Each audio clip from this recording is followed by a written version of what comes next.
So ముందు అందరికి నమస్కారం. ఆఫ్టర్ లాంగ్ టైమ్ ఒక ఈవెంట్ని ఇంత సంతోషంగా ఇంత ఎనర్జీగా చేస్తున్న మా ప్రొడ్యూసర్స్కి కంగ్రాచులేషన్స్. ఎందుకంటే మాకు ఈ మధ్యలో ఈవెంట్లు ఇలా అద్భుతంగా జరగట్లేదు, అలాగే థియేటర్లో కూడా ఇలా కనిపించట్లేదు. ఈ సినిమా ద్వారా మళ్ళీ సమ్మర్ హాలిడేస్కు ఫ్యామిలీస్ కిడ్స్ అందరు వచ్చి ఈ సినిమాని కూడా ఇంత బాగా ఆదరిస్తారని టీజర్ చూసిన తర్వాత అర్థమైంది. సో ధీరజ్ గురించి చెప్పాలి ఒక మాట. ధీరజ్ రెస్టారెంట్ నడిపేవాడు ఫిలిం నగర్లో. మా వంశీ పైడిపల్లి కజిన్. మా వంశీ నన్ను అంకుల్ అని పిలుస్తాడు కదా, ఆయన కూడా ఈయన కూడా అంకుల్ అనే పిలుస్తాడు. అంకుల్ సినిమా ఫీల్డ్లోకి రావాలని ఉంది అని వచ్చాడు ఫస్ట్. సో బాగా రెస్టారెంట్ నడుపుతున్నావు కదా, బాగుంది కదా, ఎందుకు cinema field is a risk అంటే లేదు ఇంట్రెస్ట్ అని.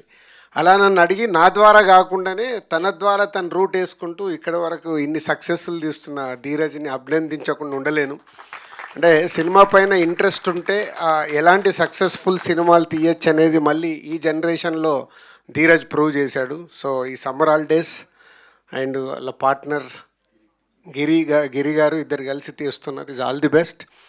అండ్ న్యూ టాలెంట్ అది కిక్.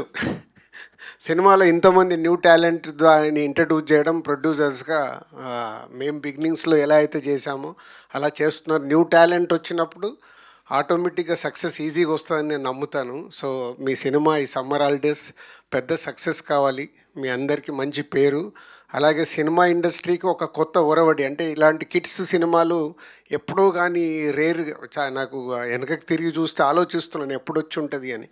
సో లాంగ్ బ్యాక్ ఒక డెకెట్ అయిపోయి ఉంటుంది. సో ఇలాంటి కిడ్స్ సినిమా మీరు తీసి వినోదం పంచడానికి సమ్మర్ హాలిడేస్ని తీసుకొస్తున్న మీ టీం అందరికీ ధన్యవాదాలు అండ్ కంగ్రాచులేషన్స్. అండ్ దీనికి ఇన్వైట్ చేసిన ఆల్ న్యూ డైరెక్టర్స్, ఇది ఇంకో కిక్ నాకు. అమ్మ బాబు ఇంతమంది కొత్త డైరెక్టర్లు వచ్చేసారు ఇండస్ట్రీకి. సో గుడ్, వీళ్ళందరూ సక్సెస్ఫుల్ సినిమాలు తీసి ఇంకా ఇవాళ ఇండస్ట్రీ నిజంగా చెప్పాలంటే వెరీ బ్యాడ్ షేప్లో ఉన్నాం. ధైర్యంగా చెప్తాను నేను, అది చాలామంది భయపడతారేమో. ప్రేక్షకుల్ని థియేటర్కి తీసుకురావడమే మనందరికీ బిగ్ ఛాలెంజ్. దానికి మీరు ఇలాంటి మంచి సినిమాలు తీసి ఆడియన్స్ని థియేటర్కి తీసుకురండి. ఆడియన్స్ థియేటర్కి వచ్చినప్పుడు ఆటోమేటిక్గా మంచి సినిమాలు నిలబడతాయి. మీరందరూ స్మాల్ ఫిలిమ్స్తో సక్సెస్ అయిన మీ డైరెక్టర్స్ అందరూ అలాంటి, ఇప్పుడు బేబీ రాజేష్ ఎంత పెద్ద హిట్ తీశాడు చిన్న సినిమాగా మొదలుపెట్టి. అలాగే ఇప్పుడు తను చెన్నై లవ్ స్టోరీ అని ఇంకో సినిమా చేస్తున్నాడు, సాంగ్స్ చాలా బాగున్నాయి. అలాగే పవన్, అలాగే సాయి, స్మాల్ ఫిలిం. సాయి అయితే is a big inspiration for తన లిటిల్ ఆర్ట్స్తో అంత పెద్ద సక్సెస్ని ఇవ్వగలిగాడు కొత్త వాళ్ళతో. వీళ్ళందరూ ఎగ్జాంపుల్ అన్నట్టు. అంటే మీ అందరూ ఇంకా మంచి సినిమాలు తీసి ఇండస్ట్రీని నిలబెట్టండి. చిన్న సినిమాలు ఎంత సక్సెస్ అవుతే అంత ఇండస్ట్రీ హెల్దీగా ఉంటుంది. సో మీ అందరికీ ఆల్ ది బెస్ట్. మీరందరూ ఇంకా సక్సెస్ఫుల్గా ఉండాలని మనస్ఫూర్తిగా కోరుకుంటున్నాను. Thank you so much Dil Raju గారు. సార్ యాక్చువల్గా ఇక్కడ ఉన్న మా డైరెక్టర్లు మర్చిపోయా, 35 director and girl friend director and Kishkindhapuri వీళ్ళందరూ new directors. Keep it up. మళ్ళీ రాసేటప్పుడు సక్సెస్ఫుల్ ఎలా ఆడియన్స్ని ఎలా థియేటర్ తీసుకురావాలనేది మీకు big challenge. All the best.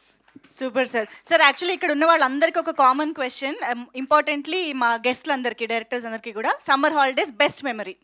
So అది మీ నుంచి స్టార్ట్ చేద్దామని. ఆల్రెడీ ఇందాకే ధీరజ్ మెట్లపైన అడుగుతున్నప్పుడు టైటిల్ చూసినప్పుడు ఇది యాక్చువల్ ఒక టీనేజ్ లవ్ స్టోరీకి మేము లాంగ్ బ్యాక్ అనుకున్న టైటిల్. సో వచ్చి టీజర్ చూశాక షాక్ అయ్యాను. దాంట్లో కూడా అమ్మమ్మ ఊరికి వెళ్ళడమే ఉంటుంది. సినిమా ఓపెనింగే టీజర్లో అమ్మమ్మ ఊరు అంటే ప్రతి ఒక్కరికి మన లైఫ్లో సమ్మర్ హాలిడేస్ మన ఊరి నుంచి అమ్మమ్మ ఇంటికి వెళ్ళిందే బెస్ట్ మెమోరీస్ ఉంటాయి. నాకు కూడా అంతే. సూపర్. అమ్మమ్మ ఇల్లు super sir. Thank you very much for your wishes.